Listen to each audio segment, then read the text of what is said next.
So, habang pauwi ako, naisipan ko na mag-vlog at dumaan sa B-Park para naman mag-aliw-aliw. Ang ganda ng dagat at syempre para makapag-vlog na rin.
So let's go.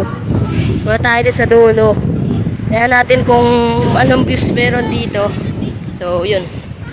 Mag-aliw-aliw muna tayo yan. Dahil astig tayo syempre. Yan. Ang ganda ng dagat yan. Uy. Talang. Hindi ko alam kung ano to. Kung ano purpose nito. Dati kasi wala ito eh. Ngayon lang nagkaroon to eh. Diba? So yun. What's up, bro? Astig. Sa dulo na to. So, ayun. Ano sabi mo dyan, Chris? Isigaw lang kapag may problema. Anong gusto mong isigaw ko dito? Okay. Ayan. At dahil challenge to, sisigaw natin. Fuck you!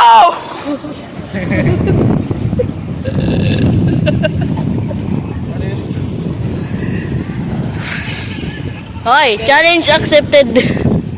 Ano yun? Basta may mga content. Ng mga pulis yung pare. Okay.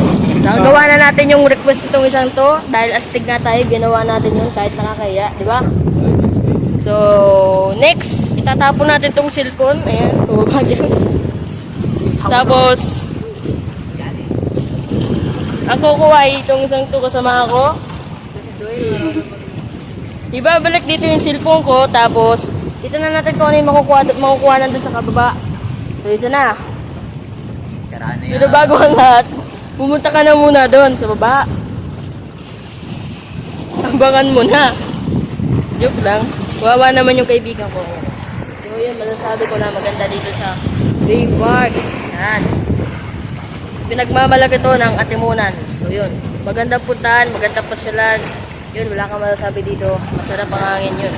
Sa mga gustong pumunta ng mga pasyalan, dito na kayo sa B-Park. So, legit yan, legit. At di lang yan ha, marami pang chicks.